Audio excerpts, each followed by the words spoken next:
Here we are in downtown Atlanta. Behind me you can see two maps of Atlanta. They're at different scales.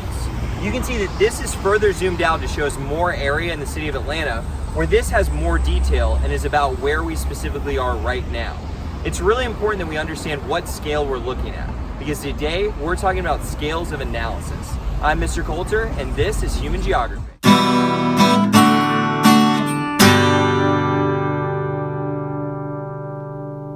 Welcome to class. Today we're talking about 1.6 scales of analysis.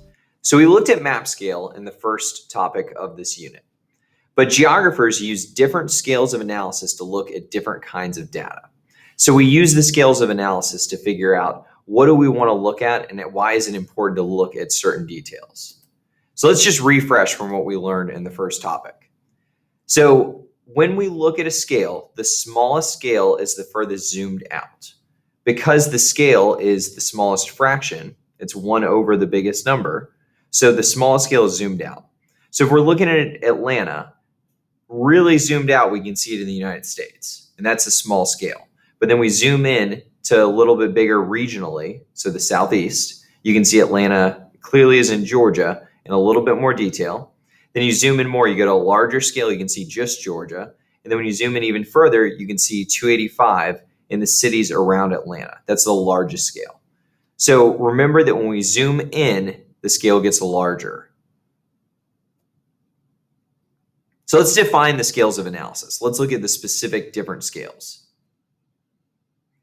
So we start with the global scale. Global would be a whole map of the world. You can see all the continents on it. That is the global scale. That is the smallest scale.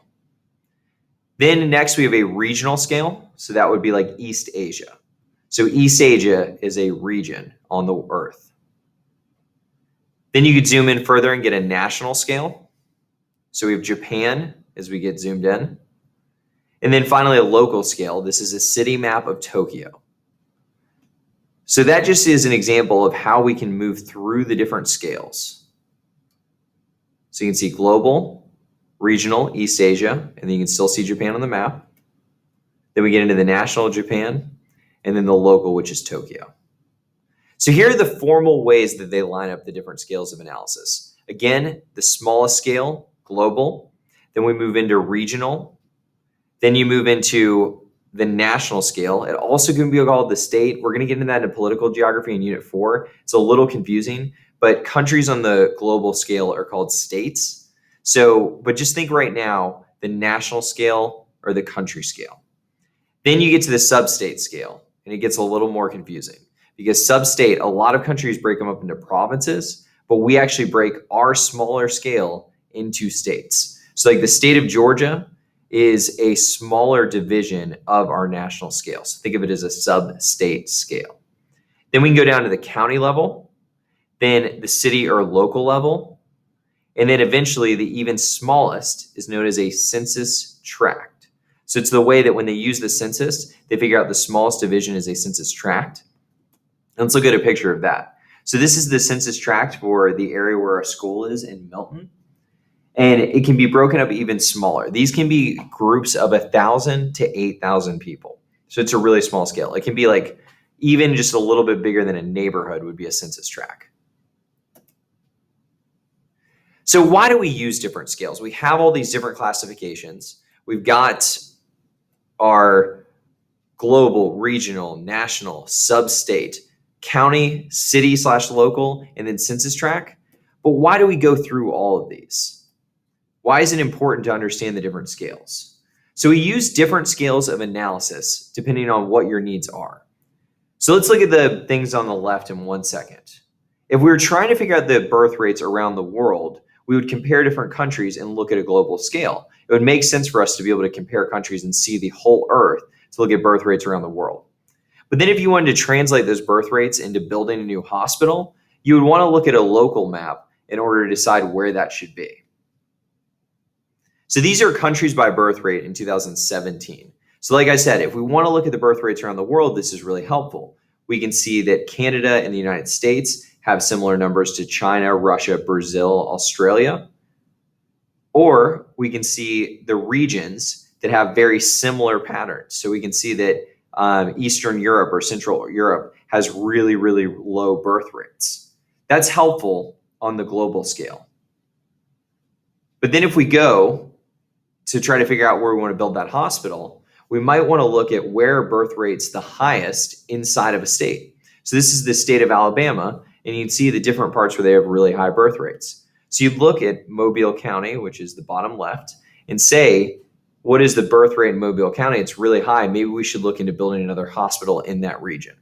So there are different reasons why we look at different scales. Elections are another one. So this is the 2004 presidential election.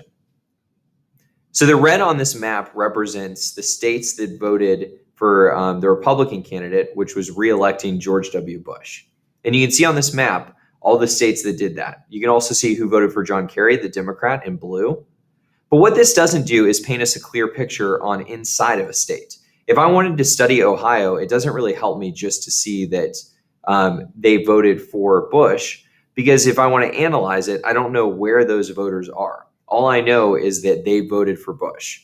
And it would be confusing to think like, oh, well, did everyone in Ohio vote for Bush? So it helps us to go in to get a larger scale map of Ohio and look by county on who voted for what.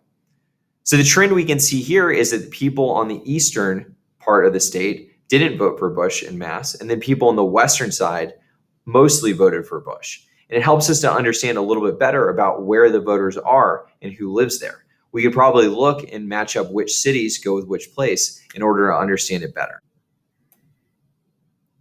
So one thing that also helps us is when we look at how something compares to the rest of a region. So when we zoom in on one place, it helps us to tell a story by comparing it to the zoomed out picture of everything else. So this is a region, this is on the continent of Africa, but we're specifically looking at Eastern and Central Africa in this. So as we go to look at it, this is a map of internally displaced people. Remember, this is a proportional symbol map because the circles show how much the thing is. So it's got total population in yellow compared to red, the internally displaced people. So people who were forcibly displaced from their home internally. So if you look, Ethiopia has a pretty high percentage of their people have been internally displaced. The biggest number looks to be the Sudan, and that works with South Sudan as well because they split up, and we'll get into all that in Unit 4. We talked about Unit 4 a lot this unit. So if we compare Ethiopia to the other countries, we would say they have a similar number of internally displaced people. But here's the maternal mortality rate in Ethiopia versus the rest of sub-Saharan Africa. You can see that over the years, they have had a major decrease in deaths per live births.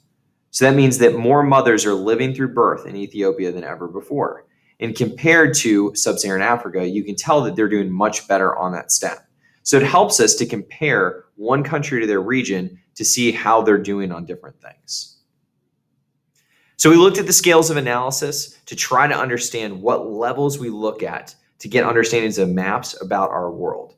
Try to remember all of those official names for the scales from global all the way down to census tract. It's really important that we can understand what we're talking about when we're zooming into places. And we also want to know, why did we do that? So make sure that we can practice in our activities why we would use different scales of analysis. And that's just one of the steps in our journey to better understand our world. I'm Mr. Coulter, and that was Human Geography.